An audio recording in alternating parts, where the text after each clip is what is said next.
Dehya is bad. I mean, like, really bad. I mean, sure, she's also bad like that, but I mean, she's just built so bad.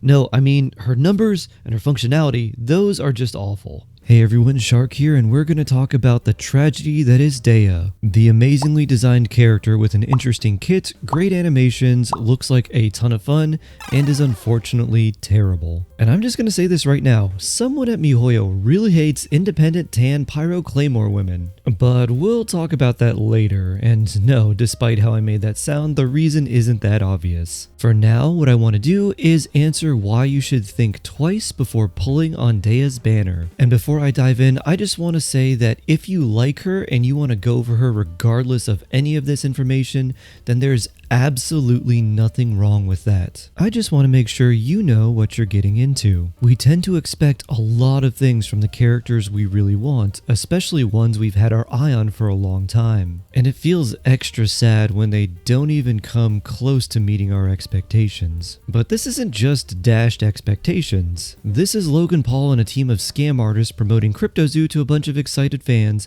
only to leave the fans high and dry after raising millions of dollars from them.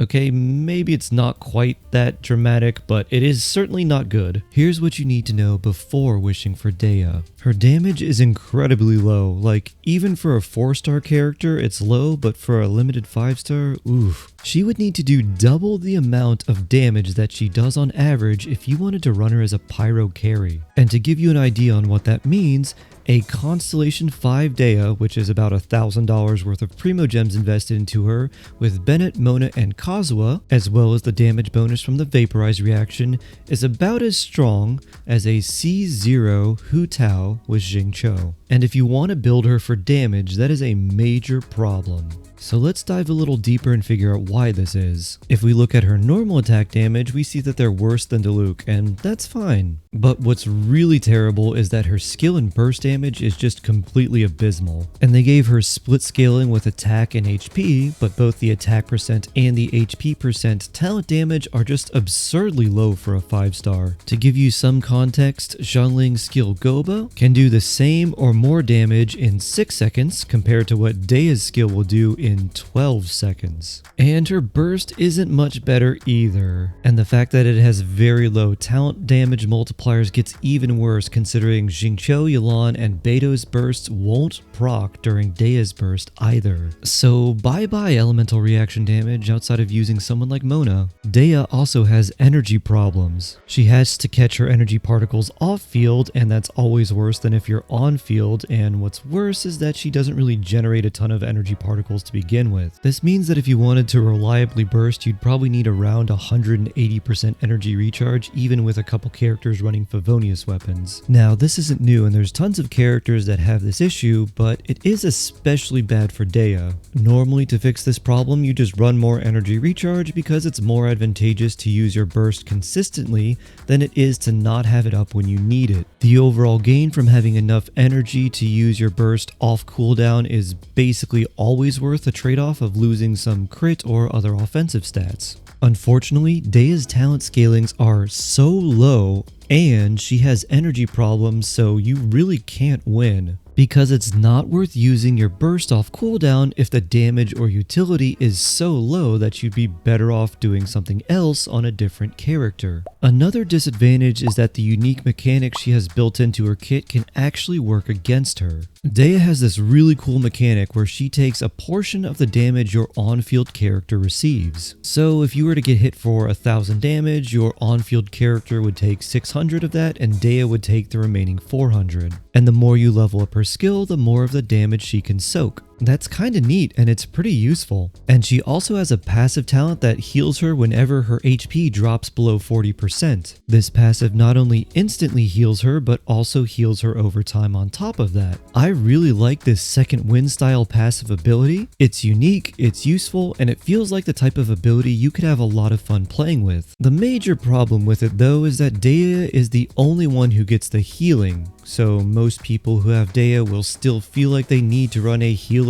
or a shielder for their on-field characters. And that's quite unfortunate because the main advantage to healers and shielders is that they let you more or less unga bunga with little regard to the onslaught of enemy attacks coming your way. Dehya's damage sharing ability doesn't solve the same problem as conventional shielding or healing characters, it just allows you to play a little more poorly before dying. I still think it's a really cool ability, but I wish the skill gave some sort of healing for your on-field character that would really help bolster her defensive utility value. But at least her skill gives your on-field character a lot of interruption resistance, which is always very helpful. So her damage is absurdly low, her burst doesn't work with a lot of the staple characters to amplify its damage, she definitely has energy issues, and her unique mechanics can actually work against her and your team. But that's not the worst part. What I think is the worst part of all of this is that Hoyo knows how bad Dehya is and they don't care. I mean, they still haven't fixed the Xinyan bug from 2020.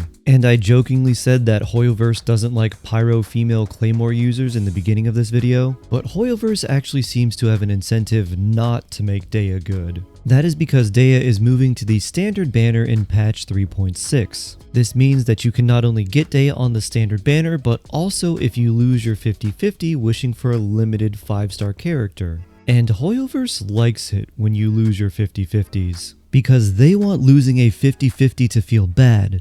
That way you spend more to get to pity again to get a better character, so you can finally shake the feeling that even though you got a 5-star, you still lost. And if Dehya was good, people wouldn't feel nearly as inclined to keep pulling. Imagine it like this. You saved a bunch of Primo Gems and you're wishing for Ayaka because you like her and you've heard people say that she's really strong. You pull and see that gold light flash across the sky, and you get Dehya. And in this magical fantasy world, you find out that Dehya is actually really good. So instead of spending more, you decide to make do with this other very good character. But that's not how it works because Hoyoverse does not want you to be satisfied. They want you to keep putting in coins into that slot machine and keep pulling. And because Dehya is moving to the standard banner, that really is a signal that they have no intention of making her better. Now honestly, it's not very fun to doom post such a cool character, so I want to talk about how I would make Dehya better. The easiest way to fix Dehya is just double the attack percent talent damage on her skill and burst. Or they could make her skill and burst scale entirely off of HP like Yelan. Now her damage is good and she's a fine character with a unique kit. And if her damage were to scale entirely off of HP, we'd finally have someone who could use the bell. Just kidding, Favonius would still be better. Now that's the easy way, but there is a more fun way to make her better. And that is to make a few slight tweaks to her kit while still maintaining her character identity. The first change would be to make Dehya's burst heal the party with each one of her punches. And then if a party member had over 70% HP, it won't heal them but instead do more damage for each of the characters over that HP threshold. And maybe if all characters are healed up to over 70% of their health after this point, the final kick on her burst would be an automatic crit. The second change would be to make her skill cause enemies to take more damage while inside of it. Maybe it could reduce their defenses by somewhere between 6 to 10%. We have a lot of characters that reduce resistances, but very few that actually reduce defenses. These character changes would fit well with her character personality and her playstyle identity, and while her damage would still be on the weak side without any talent damage buffs, she would be a very interesting tanky support that can do a little bit of everything, but not enough to be over the top. And I would personally like to have more characters that can do many things moderately well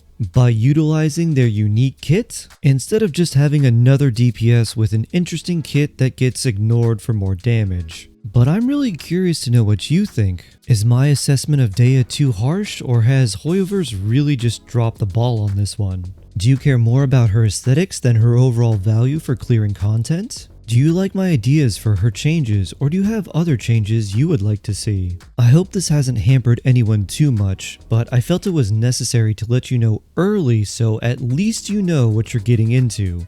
If you still want to go for her, then by all means do. I just want to set your expectations since this is the type of information I would want to know before I decided to use my hard-saved Primo Gems on a character. Anyways everyone, I love you, stay jawsome, may order guide you, and I can't wait to see you in the next one.